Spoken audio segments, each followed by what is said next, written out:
Okay. Good evening, guys. How are you all? Am I audible? Thank you. Thank you so much. Okay, so in the last class, we have done the common forces in nature, like we discussed what is gravity, what is normal reaction, and other things, right? Fine. Give me a minute, then we will start. Just a minute. Okay, so in the last class, we discussed about what is gravity, gravitational force, what is difference between them, and what is normal reaction, how and when normal reaction acts. We talked about tension, what is the direction of tension, when the tension is established in a string or in a string or in a rope, right? Fine. So today what we will do, आज हम लोग जो करने वाले हैं बच्चे वो ये करेंगे कि जो हमने पिछले क्लास में पढ़ा था, कॉमन फोर्सेस, ग्रेविटी हो गया, ठीक है, नॉर्मल रिएक्शन हो गया, टेंशन हो गया, इसका न्यूटन सेकंड लॉ में, न्यूटन्स लॉ के एप्लीकेशंस में क्या यूज होगा, ठीक। तो वो चीज आज हम अभी करने वाले हैं, ठीक है, applications of Newton's laws of motion. Thank you. So let's start. तो जो एप्लीकेशन हमें आज करना है वो Newton's first law second law का एप्लीकेशन होगा, ठीक है। तो आज जो है फर्स्ट लॉ पे तो बहुत ज़्यादा एप्लीकेशंस नहीं है हमारे पास, ही आपको पता है। तो हम फर्स्ट लॉ और सेकंड लॉ के एप्लीकेशंस को कंबाइन करेंगे, एक साथ करेंगे, ठीक है। तो before we start the applications, आपको ये समझा दे कि न्यूटन सेकंड लॉ होता क्या है। कई बच्चों को मिसकंसेप्शन है कि F net is equal to mass times acceleration, ये सेकंड लॉ है। बट एक्चुअली में Newton second law of motion F net is equal to mass times acceleration नहीं है, क्योंकि लॉ हम उसे बोलते हैं जो हमेशा वैलिड होता है। और F net equal to mass times acceleration तभी वैलिड है जब आपका मास कांस्टेंट है, किसी सिस्टम का हो या किसी भी ऑब्जेक्ट का हो। अगर मास कांस्टेंट है तब वो वैलिड है। लेकिन जरूरी नहीं है कि किसी ऑब्जेक्ट पे फोर्स लगे और उसका मास कांस्टेंट हो, मास वेरी भी कर सकता है। एक बेहतरीन एग्जांपल आपके पास है रॉकेट प्रोपल्शन, ये रॉकेट का, ठीक है। तो ये जो रॉकेट प्रोपल्शन है, इस एग्जांपल से आपको ये पता चल रहा है कि रॉकेट पे जो फोर्स लग रहा है तो उसका मास जो है रॉकेट का वो कांस्टेंट नहीं है। देखिए रॉकेट क्या है, फ्यूल कंज्यूम कर रहा है, सो fuel is a part of rocket. जब तक फ्यूल अंदर था तो रॉकेट का पार्ट था। अब फ्यूल, रॉकेट ने फ्यूल को कंज्यूम किया, फ्यूल जल गया, स्मोक के फॉर्म में बाहर निकल गया, ठीक है। तो यहाँ मास क्या चेंज हो रहा है, तो यहाँ आप फिर वो फॉर्मूला आपका काम नहीं करेगा। तो किस चीज की गारंटी है कि आपने फोर्स लगाया है तो चेंज होगा? इज इट मास और इज इट एक्सेलरेशन? किस चीज की गारंटी है?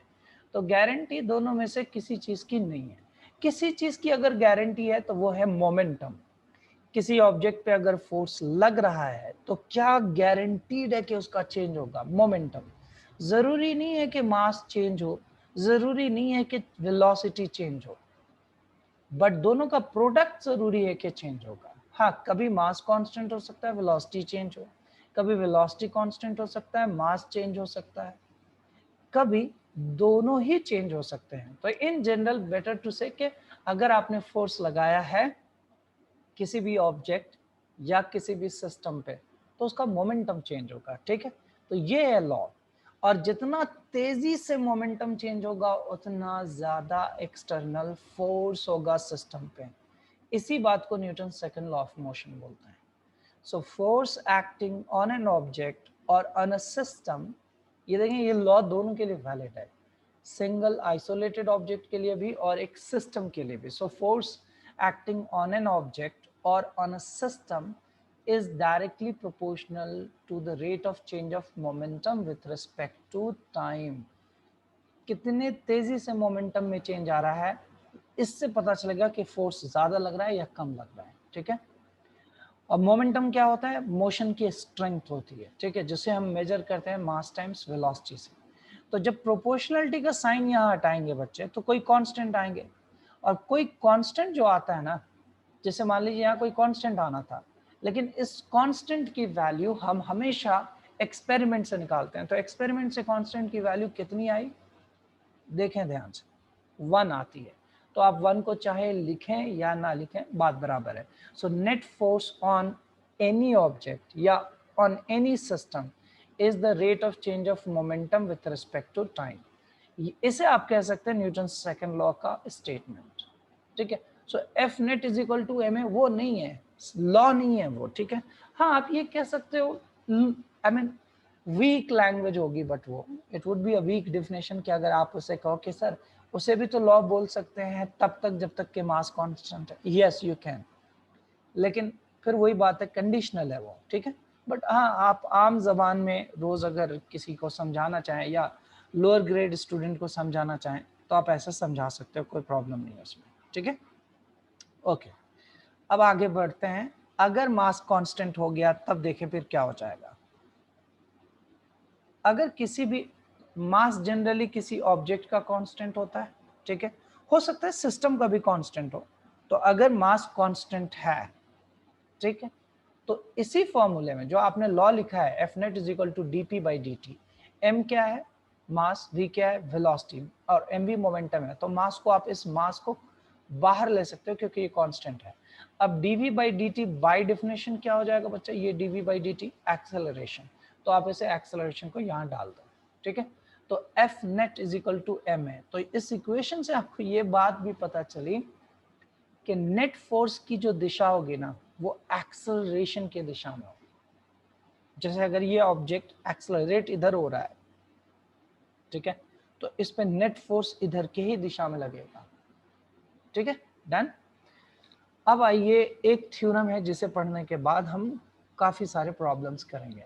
That theorem is called Lami's theorem. So पहले इस थ्योरम को समझेंगे फिर क्वेश्चंस को देखेंगे, ठीक है।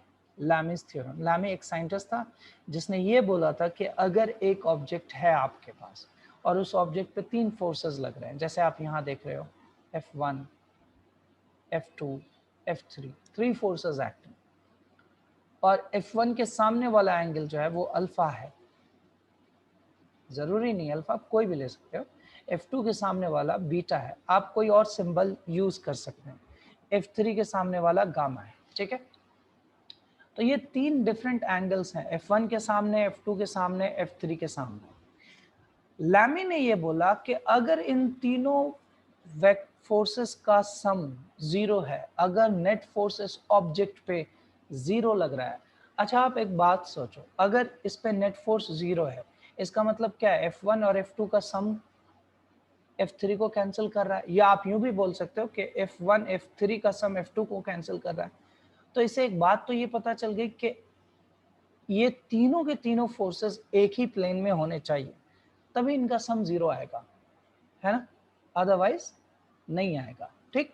चल, अब लैमी ने ये कहा कि अगर नेट फोर्स 0 है, if the vector sum of all 3 forces 0, तो ये इक्वेशन जो है ना ये वैलिड होगी, ये वाली equation F1 sine of opposite angle, F1 के सामने वाला is equal to F2 sine of opposite angle beta is equal to F3 sine of opposite angle gamma, ये बराबर होगा। और ये लॉ वाइस वर्सा भी ट्रू है, मतलब अगर ये कंडीशन सेटिस्फाई है तो आप ये कह सकते हो नेट फोर्स 0 है, ठीक है, डन। अब आइए पहले एप्लीकेशंस का मतलब पहला क्वेश्चन पे हम लोग आ जाते हैं, ठीक है, पहले क्वेश्चन पे। और इस क्वेश्चन को ध्यान से देखें।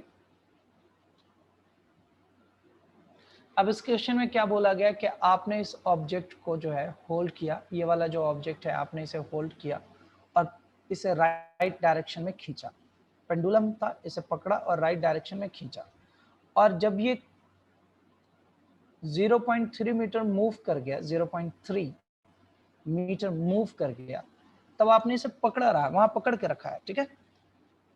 लेंथ कितनी है इस पेंडुलम स्ट्रिंग की, 0.5 मीटर गिवन है, और 0.3 मीटर पे आपने पकड़ के रखा हुआ है, तो जाहिर सी बात है फिर ये कितना होगा बच्चे, 0.4। क्यों, पाइथागोरस थ्योरम, ठीक है। इसमें तो मुझे नहीं लगता कोई आपको परेशानी है। हाँ अब ध्यान से सुने, आपको जितना फोर्स लगाना पड़ा है, ठीक है, इस पर्टिकुलर एंगल पे पकड़ के रखने के लिए, ये एंगल कितना है मुझे पता है बट मैं आपको अभी नहीं बता रहा हूँ, आप खुद से सोचें, ठीक है। तो इस पर्टिकुलर एंगल पे पकड़ के रखने के लिए जो आपको फोर्स लगाना पड़ा है, ये फोर्स F है। अब आपसे ये पूछा गया है ये एफ आपको बता दिया गया कि ये फोर्स एफ जो आपको लगाना पड़ा है वो 8 न्यूटन है, ठीक है।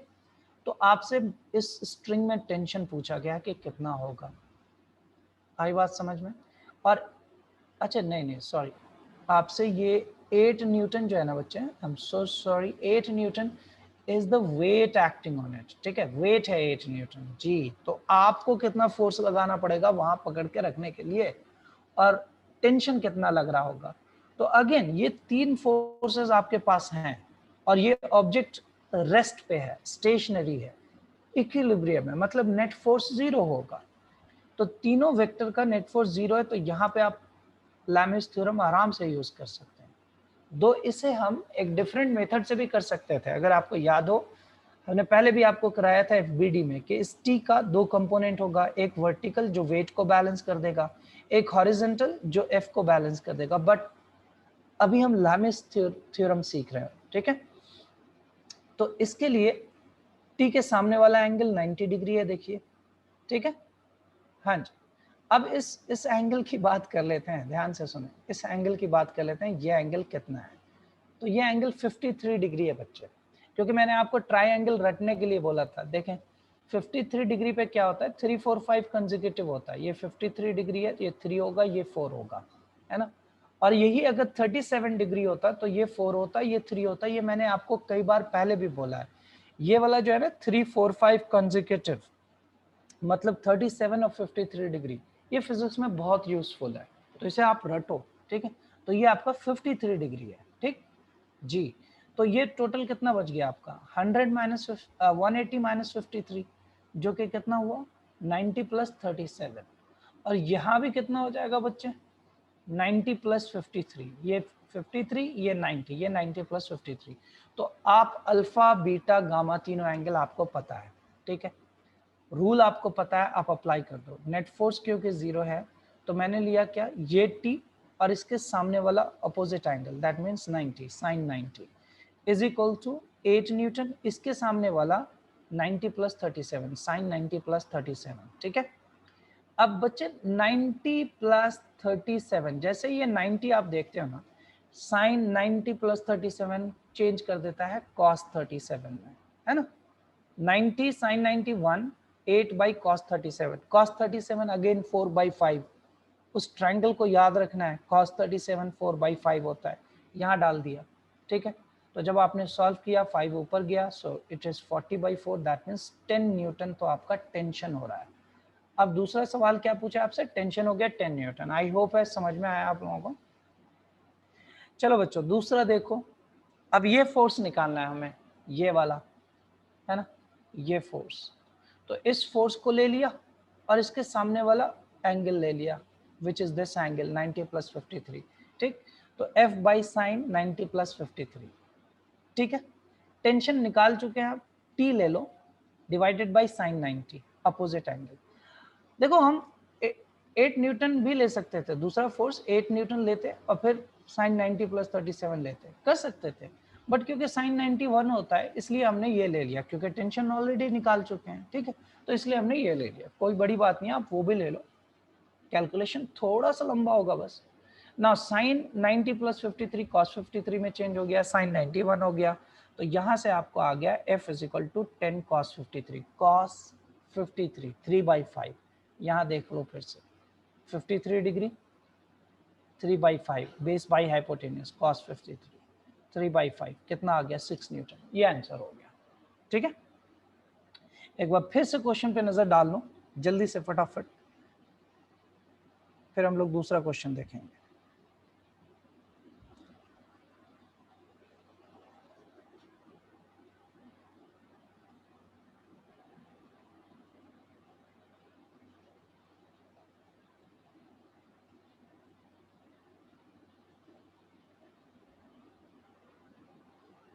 हो गया डन,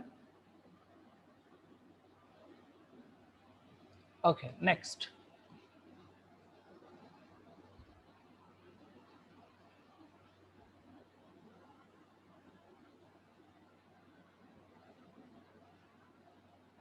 अब यहाँ देखिए आप, इस क्वेश्चन को पहले देख लेते हैं फिर करने की कोशिश करते हैं। यहाँ आपको दिया गया है कि all the strings are massless, so tension इस स्ट्रिंग में हर जगह सेम होगा। इस स्ट्रिंग, 3 स्ट्रिंग हमारे पास है, ध्यान से देखें। यहाँ एक नॉट है बेसिकली बंधा हुआ है, ठीक है। तो ये एक अलग स्ट्रिंग बिहेव है, ये एक अलग स्ट्रिंग बिहेव करेगा, ये एक अलग स्ट्रिंग बिहेव करेगा। Tension in the horizontal string is 30 Newton. तो यहाँ जो टेंशन है ये 30 न्यूटन का है, ठीक है। आपसे इस क्वेश्चन में पूछा गया है फाइंड वेट, लेकिन मैंने आपको एक एक्स्ट्रा काम और दे दिया। मैंने आपसे वेट भी पूछा है और टेंशन T1 भी पूछा है और टेंशन T2 भी पूछा है, ठीक है।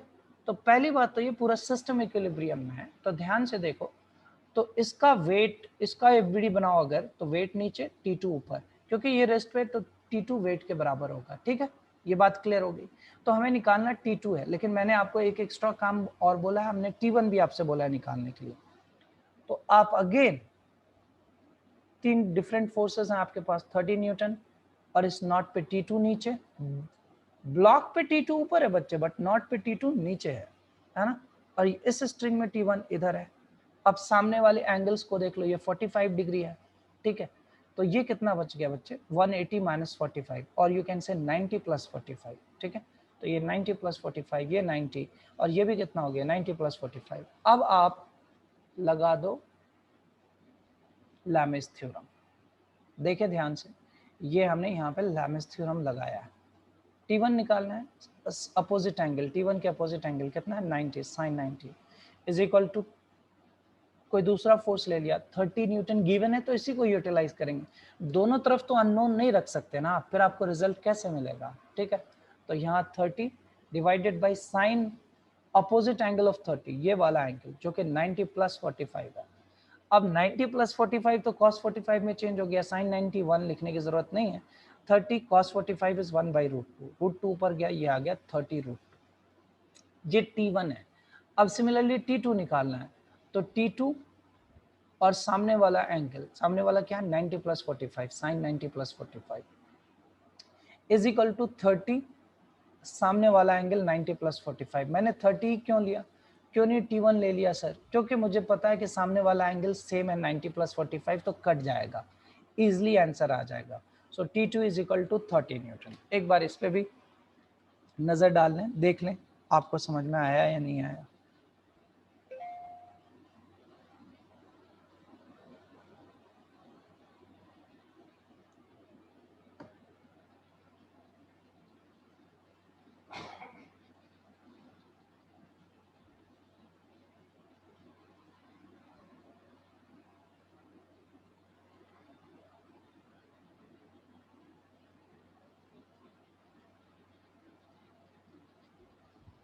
ठीक है,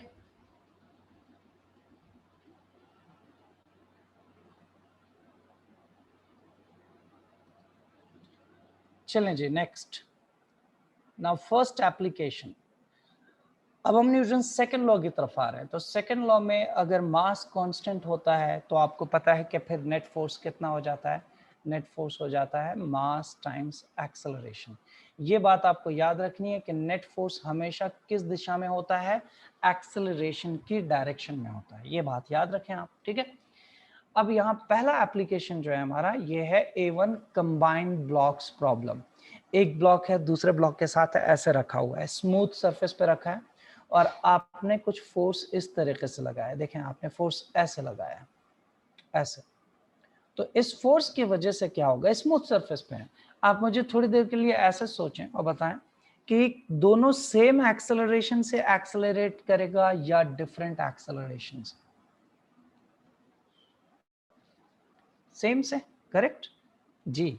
तो they will move as a single body, है ना। और उसका एक्सेलरेशन जो होगा वो net external force on this system, इस सिस्टम पे आप ध्यान दें, आप इस सिस्टम पे, ठीक है। Net external force on the system divided by the mass of the system, right, this is acceleration, ठीक है। अब ये बोला जा रहा है आपसे कि इन दोनों ब्लॉक्स के बीच में नॉर्मल रिएक्शन कितना होगा वो निकालना है। Find normal reaction between the blocks, ये आपसे क्वेश्चन है, ठीक है। तो मैं आपसे क्या बोल रहा हूँ, आपको सिस्टम जिस एक्सेलरेशन से एक्सेलरेट कर रहा है वो तो एक्सटर्नल फोर्स ऑन सिस्टम यही है। ध्यान से देखें बच्चे, सिस्टम पे एक्सटर्नल फोर्स 3 लग रहे हैं बेसिकली। एक ये जो आपने लगाया है, एक ग्रेविटी नीचे, एक नॉर्मल रिएक्शन ऊपर, तो ग्रेविटी तो नॉर्मल रिएक्शन से बैलेंस हो गया, इसीलिए आप वर्टिकल डायरेक्शन में कोई एक्सेलरेशन नहीं देख रहे हैं। तो वर्टिकल फोर्सेस को भूल ही जाओ, इग्नोर ही कर दो, उसका कोई काम ही नहीं है, ठीक है। सिर्फ देखो हॉरिजॉन्टल फोर्स में।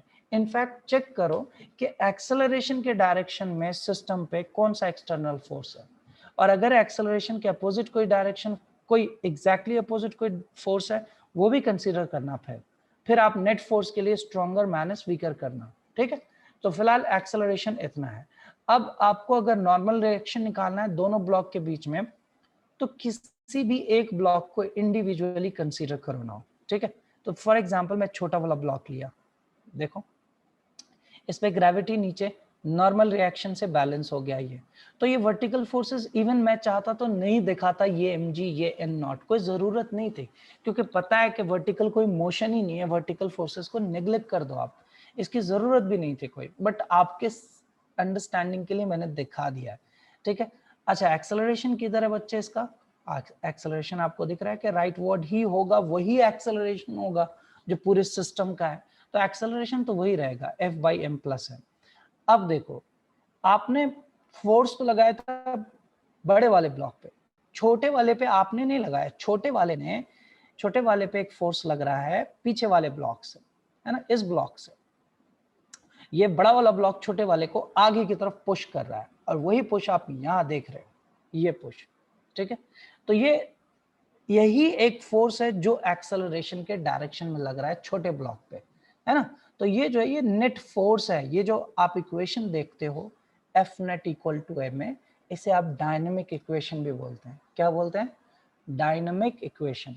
तो डायनेमिक इक्वेशन में ये जो नेट फोर्स है ना, ये इन द डायरेक्शन ऑफ एक्सेलरेशन होता है, नेट फोर्स। तो इन द डायरेक्शन ऑफ एक्सेलरेशन तो बस यही n है, तो ये F नेट की जगह कौन लेगा? n लेगा, उसने ले लिया यहाँ F नेट की जगह n, और यही फोर्स है जो एक्सेलरेट कर रहा है कौन से मास को? स्मॉल मास को, mass times acceleration. So net force is equal to mf/m+n, ठीक है। आई बात समझ में? यस। देखिए अगर दो फोर्सेस इक्वल एंड अपोजिट लगते हैं तो आप स्ट्रॉन्गर माइनस वीकर करते हैं, है ना, 8-3। लेकिन यहाँ तो स्मॉलर ब्लॉक पे सिर्फ एक ही फोर्स लग रहा है जो कि ये नॉर्मल रिएक्शन था, तो ये आ गया आपका नॉर्मल रिएक्शन, एक ही वैल्यू आपने यहाँ से डाल दी mf/m+n। अब कोई बच्चा पूछ सकता है कि सर बड़े वाले ब्लॉक को भी तो कंसीडर कर सकते थे। बिल्कुल कर सकते हैं, करो, नो प्रॉब्लम, बड़े वाले से भी सेम आंसर आएगा, बट फिर आप रियलाइज करना कि कौन सा कंसीडर करना ज्यादा इजी है आपके लिए, ठीक है। चलो देखो यहाँ, अगर बड़े वाले को देखा जाए तो आपने एक फोर्स इधर से लगाया था F, आपने ये फोर्स लगाया था F, नॉर्मल रिएक्शन आपको इधर से लग रहा है, ठीक है। एक्सेलरेशन राइट डायरेक्शन में है, तो कौन सा स्ट्रॉन्गर होगा? नेट फोर्स तो हमेशा एक्सेलरेशन की दिशा में होता है, तो स्ट्रॉन्गर कौन होगा? ये वाला F स्ट्रॉन्गर होगा, ये वीकर होगा। तो net force in the direction of acceleration होगा ये F-n, ये F नेट की जगह ले लिया, ठीक है, समझे, है ना। फिर डायनेमिक इक्वेशन लगा रहे हैं हम सीधा यहाँ, F net is equal to mass times acceleration. Net force कितना है? F-n is equal to m में a कितना? F/m+m, वो यहाँ से आप यहाँ ले लें, ठीक है। तो नॉर्मल रिएक्शन आ गया, फिर यहाँ डालें आप a को, यहाँ डाल दे वापस, तो a को जब डालेंगे तो ये हो जाएगा F/m+m, LCM ले तो आपको वापस आंसर यही आया। तो आपको लग रहा होगा कि इस वाले केस में जब हमने बड़े वाले ब्लॉक को कंसीडर किया तो नंबर ऑफ स्टेप्स सॉल्व करने में बढ़ गया बस, है ना। अदरवाइज छोटे वाले ब्लॉक से सेम आंसर आया, डायरेक्ट आ गया, एक ही स्टेप में आ गया। तो इसलिए ये आपको खुद से देखना पड़ेगा कि किस ब्लॉक पे एक ही लग रहा है, किस ब्लॉक पे दो लग रहा है, ठीक है। आइए दूसरा क्वेश्चन करते हैं। अब बल्कि मैं आपको बोलूंगा कि इस क्वेश्चन को ध्यान से देखो, थोड़ी देर के लिए वीडियो को पॉज कर दो और ये क्वेश्चन करने की कोशिश करो। यहाँ आपके पास 3 ब्लॉक हैं, आपने पीछे से फोर्स लगाया, सरफेस स्मूथ है। अब यहाँ M2 M1 के बीच में एक नॉर्मल रिएक्शन है जिसे N1 बोल दीजिए, M2 M3 के बीच में नॉर्मल रिएक्शन है जिसे आप N2 बोल दीजिए। तो आपको N1 भी निकालना है और N2 भी निकालना है, ठीक है। एक्सेलरेशन, 3 बॉडीज, 3 ऑब्जेक्ट हैं, तीनों as a single body move करेगा। एक्सेलरेशन कितने से? F/m1 + m2 + m3 से, ठीक है। अब आप थोड़ी देर के लिए वीडियो को चाहें तो पॉज कर दें और सोचें कि इसको कैसे करना है। एक्सेलरेशन तो तीनों का यही होगा, F by m1 plus m2 plus m3। But आप सोचें n1 अगर आपको निकालना है तो आप कौन से ब्लॉक को कंसीडर करेंगे, n2 निकालना है तो कौन से ब्लॉक को कंसीडर करेंगे। थिंक अबाउट इट और करने की कोशिश कीजिए।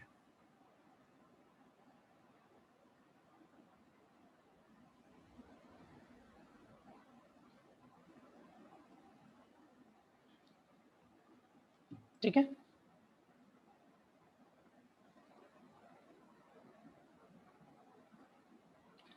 तो आ जाइए यहाँ सॉल्यूशन देखते हैं। अगर n1 निकालना है m1 को कंसीडर करेंगे। क्यों? सिंपली एक्सेलरेशन के डायरेक्शन में सिर्फ एक फोर्स है, नॉर्मल रिएक्शन है। मतलब m2 ने जो m1 को पुश किया वो ये नॉर्मल रिएक्शन है n1। वर्टिकल फोर्सेस नहीं दिखा रहा हूँ, आपको पता है रीजन क्यों नहीं दिखा रहा हूँ वर्टिकल फोर्सेस, क्योंकि वर्टिकल डायरेक्शन में कोई एक्सेलरेशन ही नहीं है, छोड़ दो उसे, जरूरत ही नहीं उसकी। ठीक है, तो n1 आ गया m1 इंटू ए। अब a कितना है, f बाई m1 प्लस, ये नॉर्मल रिएक्शन आ गया n1।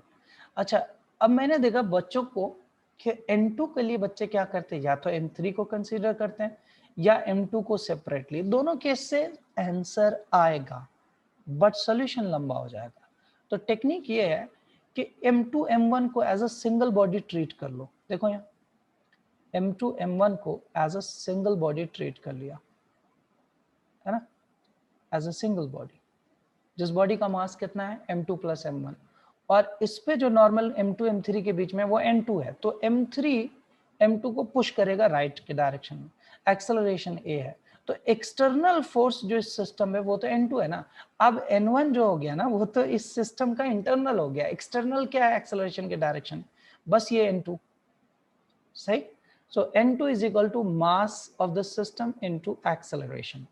The dynamic equation n2 is equal to mass of the system into acceleration. Acceleration यही वाला acceleration यहाँ डलेगा f by m1 plus m2 plus m3। खलास answer आ गया आपका। ठीक है, देन चलें जी नेक्स्ट। ये आप पहले एक छोटा सा क्वेश्चन कर लें ताकि आपका कंसेप्ट बहुत अच्छे से क्लियर हो जाए। ऐसे क्वेश्चंस आते हैं नीट में, तो देखो 45 के 45 क्वेश्चंस तो टफ नहीं होते ना। 5 क्वेश्चंस ऐसे होते हैं जो 9th लेवल का भी स्टूडेंट कर देगा, बल्कि 5 क्वेश्चन नहीं, 5 से ज़्यादा ही, आप 10-12 क्वेश्चन लेकर चलो। ठीक है, तो अब ये सिंपल सा क्वेश्चन मैंने ये पूछा है कि मान लीजिए आप, ये स्ट्रिंग है, ये वाली स्ट्रिंग जो ब्लॉक से कनेक्टेड थी। अब इस स्ट्रिंग को आपने ऊपर पुल करना शुरू कर दिया, 5 kg का ऑब्जेक्ट था, और कितने एक्सेलरेशन से ऑब्जेक्ट ऊपर जा रहा है, 2 मीटर पर सेकेंड स्क्वायर से। तो आपने जितने फोर्स से इस रस्सी को ऊपर खींचा है उतना ही फोर्स जो है वो टेंशन की फॉर्म में स्ट्रिंग में होगा। तो अगर स्ट्रिंग मासलेस है ऑब्वियसली, है ना, तो ये फोर्स जो है ना ये टेंशन के बराबर है। तो यही आपसे फोर्स पूछा गया है, तो ये आप यूं कह लो कि ये आपसे टेंशन पूछा गया है। तो ये तो क्लियर है कि ये आपका फोर्स जो है, ये किसके बराबर है, टेंशन के बराबर। यही टेंशन आपसे पूछा गया। अब मैंने आपसे कहा कि आप जी को 10 मीटर पर सेकेंड स्क्वायर ले लो। अब देखो ध्यान से और बताओ कि डायनेमिक इक्वेशन से सॉल्व होना है, F net is equal to M A, बस उसी से। अब एक्सेलरेशन 5 kg ब्लॉक का ऊपर है और इस 5 kg पे दो फोर्सेस लग रहे हैं, एक ग्रेविटी नीचे जो कि कितना है बच्चे 50 न्यूटन, और टेंशन ऊपर। तो आप मुझे बताओ एक्सेलरेशन तो ऊपर है तो कौन स्ट्रॉन्गर होना चाहिए, टेंशन स्ट्रॉन्गर होना चाहिए या ग्रेविटी? Obviously tension. तो net force in the direction of acceleration है ना, वो आ जाएगा, नेट फोर्स की जगह कौन ले लेगा बच्चा, नेट फोर्स की जगह ले लिया t minus 50 is equal to mass times acceleration 5 kg into 2 metre पर सेकेंड स्क्वायर। तो ये आ गया 16 न्यूटन। सिंपल सा क्वेश्चन था आपको कुछ समझाने के लिए। अब अगला क्वेश्चन देखें, ये भी आपके लिए, इसे भी आप ही करें फटाफट, जल्दी जल्दी, इसमें ज्यादा टाइम नहीं लगना चाहिए। ठीक है, इस क्वेश्चन में अगर आप गौर से देखो तो यहाँ सिर्फ क्या है कि दो ब्लॉक कनेक्टेड हैं एक दूसरे के साथ, लेकिन नॉर्मल रिएक्शन दोनों के बीच में नहीं है, टेंशन है। हाँ, normal reaction is replaced by tension. अब आपने क्या है, इस रस्सी को, इस स्ट्रिंग को F4 से खींचना शुरू कर दिया। तो जब आप इसे F4 से खींच रहे हैं, है ना, तो यहाँ टेंशन डेवलप होगा और ये टेंशन F के ही बराबर होगा क्योंकि रस्सी मासलेस है। तो इस M1 ब्लॉक पे एक एक्सटर्नल फोर्स लग रहा है जो कि F है। इस पूरे सिस्टम पे ध्यान से देखें, ये सिस्टम पे जो एक्सटर्नल फोर्स है वो आपने जो पकड़ के खींचा है ना, वो है। ये टेंशन तो इंटरनल है, हाँ, और ये टेंशन जो है ना, ये टेंशन, ये वाला टेंशन, ये एक्सटर्नल है जो कि T है, और T कितने के बराबर है? F के बराबर। तो सिस्टम का एक्सेलरेशन जो होगा वो वही होगा, net force on the system, external force जो आपने लगाया है capital F divided by mass of the system. अब दोनों के बीच में टेंशन पूछा गया। अब कौन सा ब्लॉक आप कंसीडर करें ताकि आप टेंशन आसानी से निकाल लें? नॉर्मल रिएक्शन के बजाय यहाँ पे क्या पूछा गया आपसे? टेंशन। तो उसके लिए करना क्या है आपको? एक्सेलरेशन दोनों का पता है, both will move as a single body, दोनों का एक्सेलरेशन यही होगा बच्चे, यही होगा दोनों का एक्सेलरेशन, ठीक है जी। अब दोनों में से किसी भी ब्लॉक को कंसीडर कर लें, आंसर इजीली आ जाएगा। मैं आपसे क्या कह रहा हूँ, क्या आप M1 कंसीडर करोगे तो यहाँ पे मुश्किल हो जाएगी थोड़ी जी। M2 कंसीडर करो, ज्यादा इसी। देखो M2 लोगे तो एक्सेलरेशन M2 का पता है, राइट डायरेक्शन में है ना। M2 का एक्सेलरेशन पता है, राइट डायरेक्शन में है, और एक्सेलरेशन की डायरेक्शन में M2 पे सिर्फ टेंशन है, बाकी ग्रेविटी नॉर्मल रिएक्शन वर्टिकल है, उसकी टेंशन ही मत लो, ठीक है ना। तो इन द डायरेक्शन ऑफ एक्सेलरेशन सिर्फ आपके पास क्या फोर्स है? M2 के एक्सेलरेशन की दिशा में टेंशन। तो नेट एक्सेलरेटिंग फोर्स आपका क्या हो गया? Tension is equal to mass times acceleration, M2 A कितना है? F by M plus. तो ये टेंशन आ गया। आप यही M1 ब्लॉक लेके भी सॉल्व कर सकते हो। अगर M1 लोगे, A एक्सेलरेशन पता है, राइट है, और M1 पे एक टेंशन इधर लग रहा है जिस टेंशन को हमने बेटर टू से T1, ठीक है, T1, और वो T1 कितना है? F के बराबर, तो हमने उसे F लिया, है ना, M1 पे, और माइनस T। अब एक्सेलरेशन राइट है तो F स्ट्रॉन्गर होगा, T वीकर होगा, सो F minus T is the net force mass times acceleration. A कितना है? F by M plus M, डाल दो, सेम आंसर, ठीक है। चलो आगे आ जाओ। अब इस क्वेश्चन को ध्यान से देखना है, ये सारे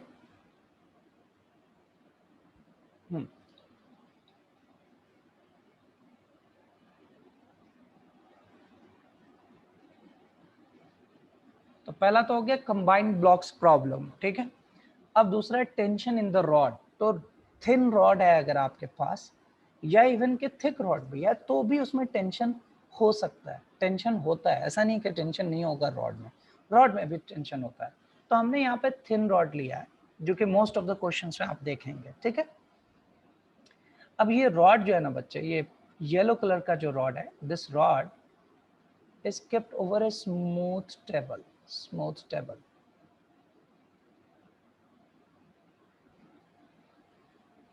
ठीक है, दिख रहा है आपको। आपने एक एंड को पकड़ के खींच दिया है, खींचना शुरू किया, और 100 न्यूटन से आपने खींचना शुरू किया, फोर्स आपने 100 न्यूटन का लगाया, ये वाला फोर्स 100 न्यूटन का। तो ये रॉड पे एक्सटर्नल फोर्स है। तो आप मुझे बता सकते हो, रॉड पे ग्रेविटी लग रहा है नीचे जो कि नॉर्मल रिएक्शन से बैलेंस है, तो only external force on the rod is 100 Newton. Table तो स्मूथ है, कोई फ्रिक्शन नहीं। तो ये रॉड एक्सेलरेट करेगा किधर? राइटवर्ड डायरेक्शन में। कितने एक्सेलरेशन से? Net external force on the system divided by the mass. तो ये एक्सेलरेशन होगा, ठीक है, क्लियर। अच्छा, अब हमसे ये बोला गया है कि रॉड पे एक पॉइंट है, रॉड के अंदर ये वाला, इस पॉइंट पे टेंशन बताना है कि कितना लगेगा। यहाँ पे टेंशन जो कि इस एंड से x डिस्टेंस की दूरी पे है, ठीक है। तो पहली बात, मास per unit length, mass per unit length. ये रॉड यूनिफॉर्म रॉड है बच्चा, तो L लेंथ का मास m है, कैपिटल M, तो L/2 का मास m/2 होगा, है ना। क्वार्टर रॉड का मास m/4 होगा। तो what is the mass per unit length? एक यूनिट लेंथ का मास कितना होगा? So mass divided by length, mass per unit length, ये याद रखना है आपको। ये टेंशन निकालने के लिए हमें जरूरी है कि हम इतने पोर्शन को कंसीडर करें, इस पोर्शन को जी, इतने पोर्शन को, मतलब x लेंथ ऑफ रॉड को कंसीडर करें। तो आप मुझे ध्यान से बताओ x लेंथ ऑफ रॉड का मास कितना होगा।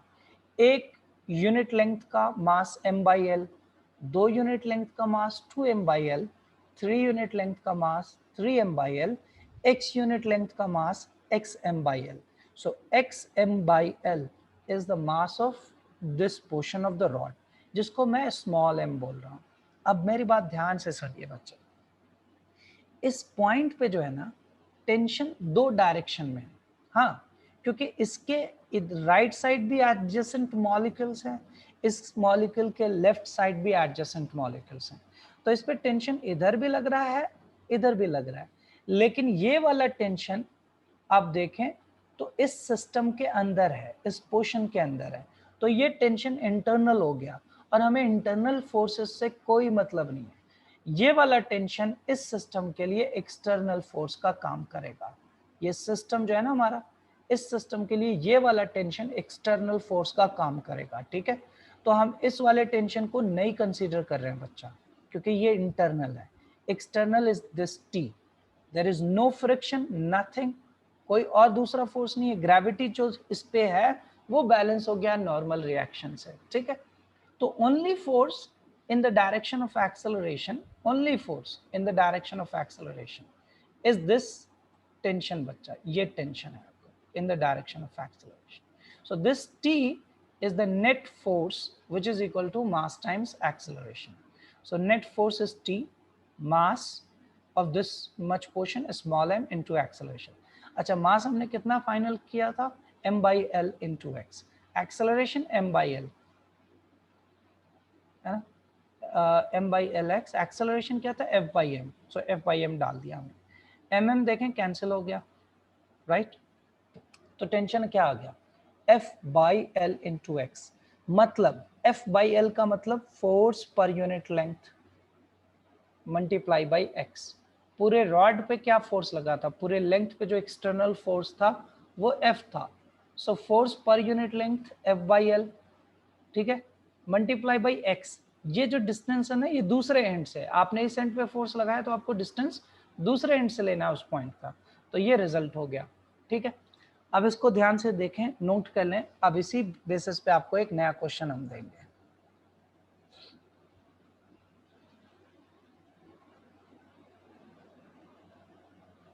तो ये 100 न्यूटन आप चाहो यहाँ रख दो, अगर लेंथ गिवन है वो भी डाल दो, ये लेंथ गिवन है, फॉर एग्जांपल ये 100 सेंटीमीटर का था, तो ये यहाँ 100/100 हो जाएगा, और ये 20 सेंटीमीटर की दूरी पे, तो यहाँ 20 डाल दीजिएगा, आपको टेंशन आ जाएगा, ठीक है। तो वो वैल्यूज में मत जाओ, वो तो ईजी सी चीज़ है। अब आगे आ जाए, मैं पूरा सॉल्यूशन नहीं दिखाऊंगा, बस इतना ही दिखाना चाह रहा हूँ मैं, बस इतना, ठीक है जी।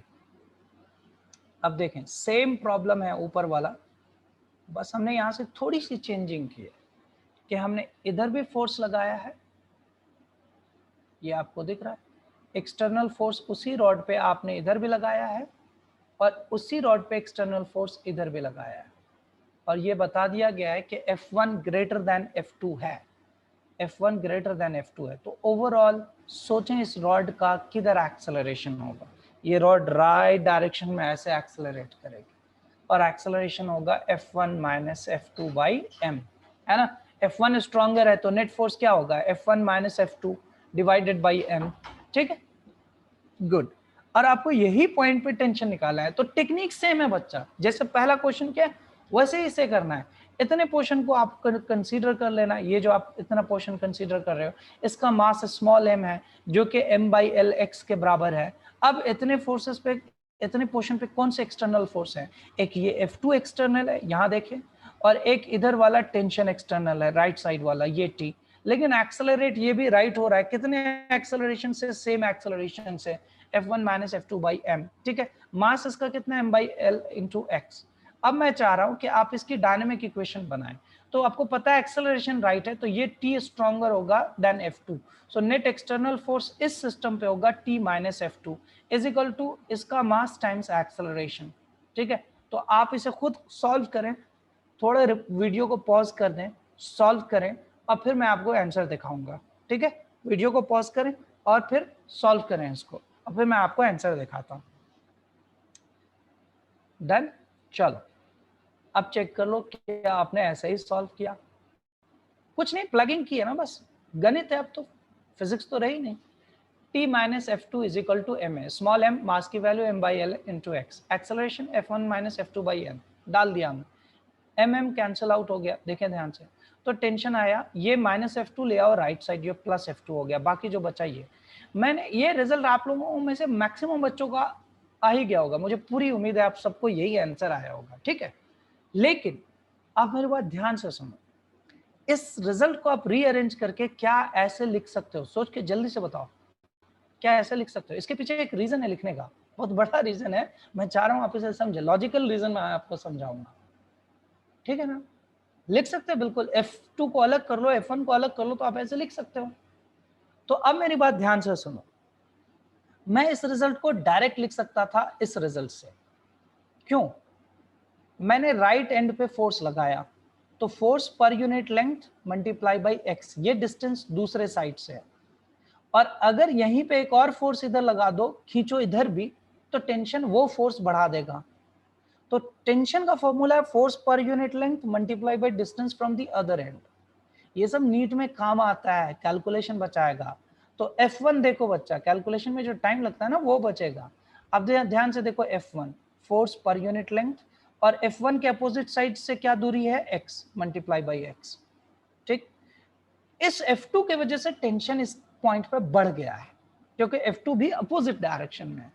तो F2 force per unit length multiply by distance from the opposite and, इस एंड से क्या डिस्टेंस हो गया, L माइनस एक्स, तो यहाँ L माइनस एक्स है। मुझे उम्मीद है लॉजिकली आपको ये चीज समझ में आई होगी, ठीक है ना। अगर ये समझ में आया आपको, तो फौरन ये क्वेश्चन देखें, ये SC वर्मा का क्वेश्चन है, और ऐसे क्वेश्चन आपको नीट एंट्रेंस एग्जामिनेशन में न जाने कितनी बार आ चुके हैं। आप खुद से चाहें तो ऐसे क्वेश्चन जब आप नीट के सॉल्व करना शुरू करोगे, आपको न जाने कितने मिलेंगे, बट माय पॉइंट इज, अब जैसे एक नॉर्मल बच्चा सॉल्व करता है आप नहीं करोगे, आपको ये सारी टेक्निक ट्रिक इसीलिए बताई जा रही है ताकि आप इसको डायरेक्टली यूज कर पाओ, ठीक है। अब देखो क्वेश्चन क्या बोल रहा है आपसे, पढ़ो क्वेश्चन को। अब से क्वेश्चन ये कह रहा है कि आपके पास एक यूनिफॉर्म रॉड है, 30 सेंटीमीटर लंबा है, मतलब लेंथ आपको गिवन है, मास भी गिवन है, 20 न्यूटन 32 न्यूटन का आपने फोर्स लगाया है, स्ट्रिंग पे ऐसे ऐसे पुली के साथ कनेक्टेड है, सब कुछ आपको पता है।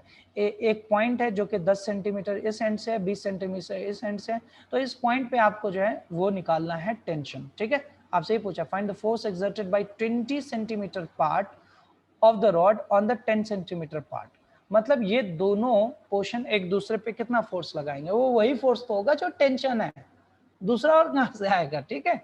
टेंशन यहाँ पे पूछा गया, बेसिकली टेंशन, ये दोनों एक दूसरे पे इक्वल एंड अपोजिट लगाएंगे टेंशन। तो all the surfaces are smooth and strings are when pulley are light, तो ठीक है, सीधा सीधी कनेक्शन ये है, ये 30 न्यूटन है, तो यहाँ भी फोर्स 30 न्यूटन का ही हो, 32 न्यूटन का ही होगा।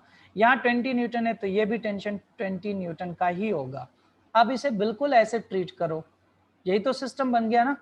तो डायरेक्ट फॉर्मूला लगाओ आप, देखो अगर 32 लेते हो तो force per unit length 32 by 30, length 30 है, multiply by distance from the other end जो कि कितना है 10, plus force per unit length, ये वाला आप फोर्स ले लो 20 divided by 10, distance from the opposite side 20, cancel वैंसिल करो, सब आ गया 24 न्यूटन, ये आंसर हो गया आपका 24 न्यूटन। इतनी जल्दी आ गया। अदरवाइज जनरली बच्चे कैसे करते हैं, जिन्हें जो अगर इस तरीके से नहीं पढ़ते, नीट की तैयारी ऐसे नहीं करते, तो वो जनरली ऐसे करते हैं, मैं आपको बताता हूँ वो बच्चा कैसे करेगा, उसको भी रिजल्ट आएगा, आपको भी रिजल्ट आएगा, बट आपका रिजल्ट शायद 10 सेकंड में आए, उसका रिजल्ट शायद 1 मिनट में आए, जी हाँ, शायद 1 मिनट में आए, 1.5 मिनट में आए, और टाइम की फैक्टर है नीट एंट्रेंस एग्जामिनेशन। आप छोटे क्वेश्चन, मिड लेवल क्वेश्चन से टाइम बचाते हैं ताकि आप डिफिकल्ट क्वेश्चंस में टाइम देके कर पाए उसे, और नीट का सिलेक्शन फिजिक्स से ही रुकता है, और फिजिक्स में अगर डिफिकल्ट क्वेश्चंस कर पाए, देखो इजी मिड लेवल क्वेश्चन बच्चा कर जाता है, 25 तक तो सब पहुंचता है, हकीकत ये है, जो 40 तक पहुंचा उसका सिलेक्शन रखा है, इनफैक्ट 35 तक भी पहुंचा उसका भी रखा है। तो मसला ये है कि 25 से 35 के बीच में कहाँ है, कैसे रहना है, टाइम बचाओ छोटे इजी मिड लेवल क्वेश्चन से और डिफिकल्ट क्वेश्चंस को कर जाओ जो बाकी लोग नहीं कर पा रहे हैं, ठीक है। तो ये आ गया आपका 24 न्यूटन। अब नॉर्मल बच्चा कैसे सॉल्व करता है? नॉर्मल बच्चा पहले एक्सेलरेशन निकालेगा, जो हमने बेसिकली यहाँ किया था बेसिक मेथड। हम डायरेक्ट रिजल्ट को ही तो ट्रिक बोलते हैं, तो हमने डायरेक्ट रिजल्ट यूज किया। एक नॉर्मल बच्चा वो बेचारा क्या करेगा, फिर एक्सेलरेशन निकालेगा, 32 minus 20 net force divided by mass, acceleration आ गया 4 मीटर पर सेकंड स्क्वायर। अब हो सकता है वो फिर 10 सेंटीमीटर वाले पोर्शन को कंसीडर करेगा, फिर ओके इधर मानेगा टेंशन टी, इधर तो ऑलरेडी दिया हुआ है 20 न्यूटन। अब इसका मास वो देखेगा, यार इसका मास कितना होगा, पूरे 30 सेंटीमीटर का मास है 3 kg, तो 10 सेंटीमीटर का कितना होगा 1 kg, ठीक है। अब फिर लिखेगा इक्वेशन वो t minus 20 is equal to mass times acceleration. Acceleration कितना था 4, वो यहाँ डालेगा तो यहाँ से उसको आएगा 24।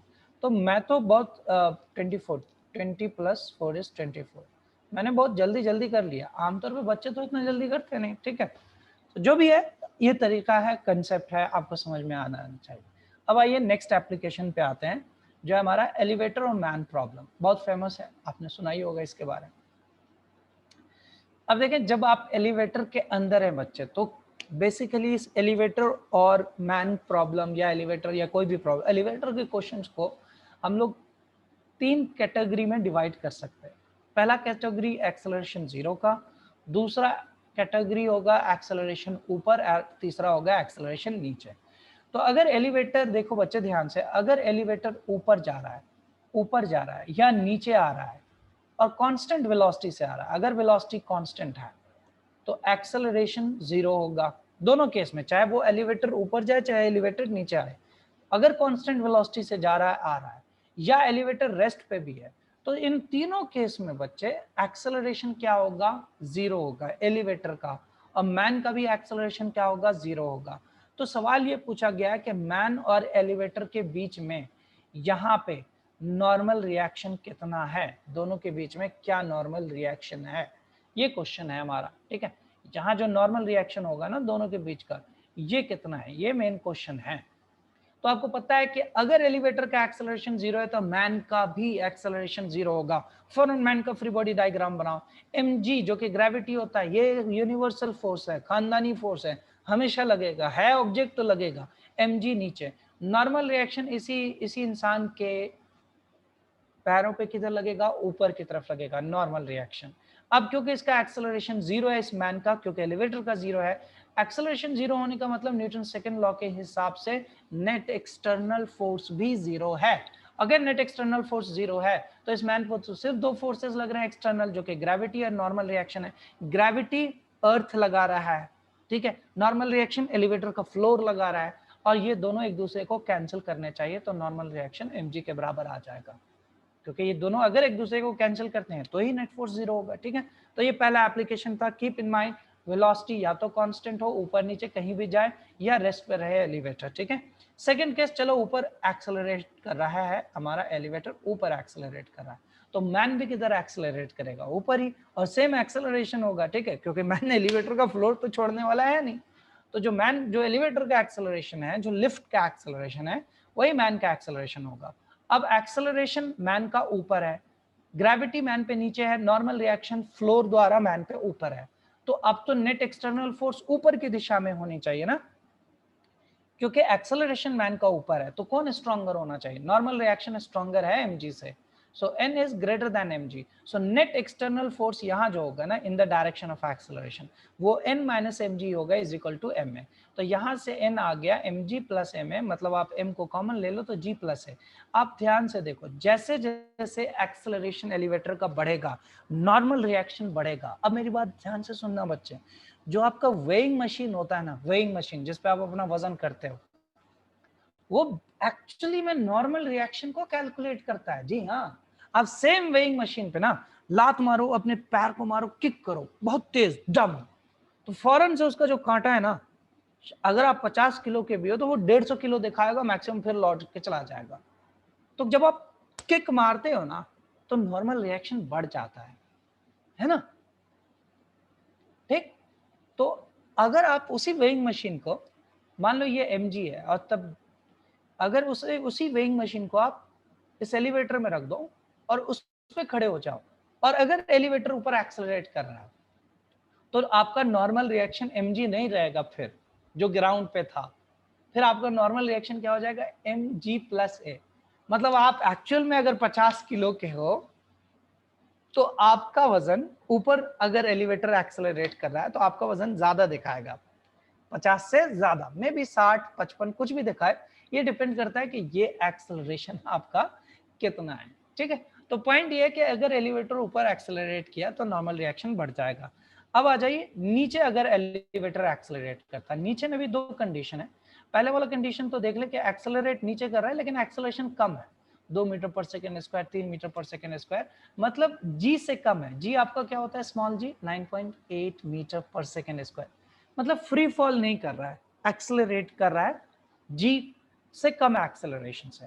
अब मैन भी उतनी ही एक्सेलरेशन से एक्सेलरेट करेगा, फ्लोर तो छोड़ नहीं पाएगा।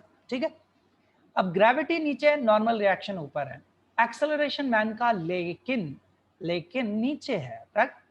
ठीक है, तो यहाँ पे कौन स्ट्रॉन्गर होना चाहिए, नेट फोर्स तो नीचे होना चाहिए, एक्सटर्नल फोर्स, तो mg should be greater than normal reaction.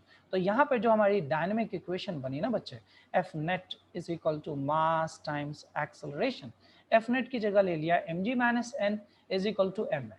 ठीक है, तो यहाँ से n आ गया mg माइनस ए, मतलब अगर कोई किसी का वजन ज्यादा है, 90 किलो का है, कोई 100 किलो का है, ठीक है, और वो लिफ्ट के अंदर वेइंग मशीन रख देता है, और लिफ्ट जैसे नीचे एक्सेलरेट करेगी, वो 90 किलो का आदमी है लेकिन उसका वजन दिखाएगा 60 किलो 70 किलो, है ना।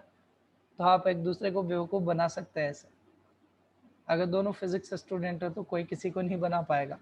बाय द वे, इसमें एक केस और आता है बच्चे, देखो ध्यान से, वो ये केस है कि अगर किसी ने ये काम कर दिया, किसी बदमाश इंसान ने, बुरे इंसान ने ये काम कर दिया कि जो एलिवेटर का कॉर्ड है ना उसे ही काट डाला, तो क्या होगा, फ्री फॉल कर जाएगा। फ्री फॉल करने का मतलब कि अब जो एलिवेटर का एक्सेलरेशन है वो जी के बराबर हो गया, स्मॉल जी के बराबर। ठीक है, तो अगर आप इसी स्मॉल ए के जगह, इस ए के जगह स्मॉल जी डाल दें तो नॉर्मल रिएक्शन क्या हो जाएगा, एम जी माइनस जी जीरो, मतलब आप कोई कांटेक्ट ही नहीं फील करोगे एलिवेटर के साथ, टेक्निकली कोई कांटेक्ट नहीं फील करोगे, तो नॉर्मल रिएक्शन क्या हो जाएगा, जीरो हो जाएगा। और इसी स्टेट को बोलते हैं state of weightlessness, when you feel no normal reaction, कोई नॉर्मल रिएक्शन नहीं फील करते। तो आप तो वेइंग मशीन को लेके गए थे एलिवेटर में अपना वेट मेजर करने, समझना ध्यान से, ये बात बहुत जरूरी है। आप वेइंग मशीन को लेकर गए थे अपना वेट मेजर करने के लिए, और वो वेइंग मशीन में आपका अपेरेंट वेट क्या आएगा, जीरो। अपेरेंट वेट जीरो बच्चे, नॉट ट्रू वेट। वेट तो आपका, ट्रू वेट तो आप पे जो ग्रेविटी लग रही है वो होता है ना, वो तो mg ही है। तो स्टेट ऑफ वेटलेसनेस में ट्रू वेट जीरो नहीं होता, अपेरेंट वेट जीरो होता, मतलब नॉर्मल रिएक्शन जीरो हो जाता। तो इसीलिए मैंने लिखा है apparent wait, normal reaction is zero. ठीक है, अब एक बात समझ लें, ना आप एलिवेटर के साथ कोई नॉर्मल रिएक्शन फील कर रहे हो, न एलिवेटर आपके पैरों से कोई नॉर्मल रिएक्शन फील कर रहा है, तो दोनों ही वेटलेसनेस में है। In fact every freely falling object is in state of weightlessness. जी, सैटेलाइट जो अर्थ के राउंड घूमता है ना बच्चे, तो it satellite is continuously falling towards earth, continuously, और उसी कंटिन्यूअस फॉल के वजह से वो सर्कुलर पाथ लेता है। या moon is continuously falling towards अर्थ, और इसी कंसेप्ट को यूज करके न्यूटन्स ने law of gravity, law, universal law of gravitation design किया था। बाय द वे, कहने का मतलब ये है कि every freely falling object is in state of weightlessness. Satellite के अंदर भी, satellite is also freely falling, तो वहां भी जो आपका नॉर्मल रिएक्शन है, आप सैटेलाइट में, आई मीन सैटेलाइट किसी भी चीज का बना है, आप कोई चीज को टच करो, आप कोई नॉर्मल रिएक्शन फील ही नहीं होगा। हकीकत बात यह है, आप हर पोजीशन में कंफर्टेबल हो, अप साइड डाउन भी कंफर्टेबल इक्वली हो, जैसे डाउन साइड अप कंफर्टेबल हो, ऐसे हो तब भी कंफर्टेबल हो, ऐसे तब भी इक्वली कंफर्टेबल हो, बिकॉज आप कहीं से कोई नॉर्मल रिएक्शन फील ही नहीं कर रहे, आपका अपेरेंट वेट जीरो है। तो वो स्टेट ऑफ वेटलेसनेस है। तो point is every freely falling object is in state of weightlessness. Singapore olympiad में ये क्वेश्चन आया था कि वेइंग मशीन है, मैन है और एलिवेटर है, किसी ने एलिवेटर को काट दिया, तो पूछा गया था इनमें से कौन स्टेट ऑफ वेटलेसनेस में है। तीनों के तीनों है। Why? All three are falling freely. Man, इंसान जो आदमी है, उसके पैर और वेइंग मशीन के बीच में कोई नॉर्मल रिएक्शन नहीं, वेइंग मशीन एलिवेटर के बीच में कोई नॉर्मल रिएक्शन नहीं, तो न एलिवेटर रिएक्शन फील कर रहा है, न वेइंग मशीन, न मैन। सीधी सी बात ये भी है, all three are freely falling, so there is no normal reaction, all are in state of weightlessness. इसी तरीके से हमारा नेक्स्ट एप्लीकेशन होगा मंकी रोप प्रॉब्लम। अब मंकी आप देख रहे हैं, अभी तो मंकी टंगा हुआ है, मंकी जाना ऊपर शुरू करे तो क्या करेगा, वो ऐसे पकड़ेगा, ऐसे पकड़ेगा, तो जो मंकी के हाथ पे टेंशन लग रहा है ना, वो ऊपर लग रहा है, और ग्रेविटी किधर है मंकी पे? नीचे। तो अगर मंकी ऊपर एक्सेलरेट करता है तब तो टेंशन mg से ज्यादा हो जाएगा, और अगर मंकी ऊपर जा रहा है बट बहुत कांस्टेंट वेलोसिटी से ऊपर जा रहा है, एक्सेलरेशन नहीं है, वेलोसिटी कांस्टेंट है, या नीचे भी जा रहा हूं मंकी कांस्टेंट वेलोसिटी से, या रेस्ट पे भी हो, इन तीनों केस में एक्सेलरेशन जीरो होगा, तो नेट फोर्स मंकी पे जीरो होना चाहिए। तो टेंशन जो है ग्रेविटी को बैलेंस कर देगा। ये तो फर्स्ट डिस्कशन हो गया। सेकंड में, अगर मंकी ऊपर एक्सेलरेट किया तो एक्सेलरेशन ऊपर है तो टी स्ट्रॉन्गर होगा, तो T minus M G net force होगा is equal to M A, तो टेंशन बढ़ जाएगा अगर मंकी ऊपर जाए। इसीलिए अगर मंकी जैसे जैसे ऊपर जाएगा टेंशन बढ़ेगा, और हर स्ट्रिंग, हर रस्से की एक लिमिट है, उसी लिमिट तक वो टेंशन बर्दाश्त करेगा। अगर टेंशन बहुत ज्यादा हो गया ना तो रस्सी टूट जाएगा, इसलिए मंकी एक बहुत ज्यादा एक्सेलरेशन से भी ऊपर नहीं जा सकता है। ठीक है, तो जितने टेंशन पे स्ट्रिंग या रोप रस्सा टूट जाएगा उसको breaking strength of the string बोलते हैं बच्चा। Maximum tension which a string और अ रोप कैन विथस्टैंड, और वो टेंशन अगर टी नॉट है तो यहाँ पे टी के जगह टी नॉट डाल दीजिए, ए के जगह ए मैक्स कर दीजिए। ये मैक्सिमम पॉसिबल एक्सेलरेशन हुआ मंकी का। ठीक है, इसी तरीके से अगर मंकी नीचे एक्सेलरेट कर रहा है बच्चा तो mg स्ट्रॉन्गर होगा, फिर आप mg माइनस टी लिखेंगे net force is equal to mass time acceleration. ये हो गया आपका टेंशन। टेंशन घट जाएगा अगर मंकी नीचे एक्सेलरेट करके। ठीक है, तो ये था आज के लिए हमारी क्लास, इतने ही पे अब हम लोग इसे, आज की क्लास को इतनी ही पे ख़त्म करते हैं। ठीक है, और अगले क्लास में नेक्स्ट क्लास तो आपकी प्रणव सर के साथ होगी। ठीक है, केमिस्ट्री की, तो उसे कीजिए और चैनल को सब्सक्राइब कीजिए ताकि आप रेगुलर हमारे साथ जुड़े रहें और हम आपको पढ़ाते रहें सही अच्छे से। ठीक है, thank you so much, take care, bye.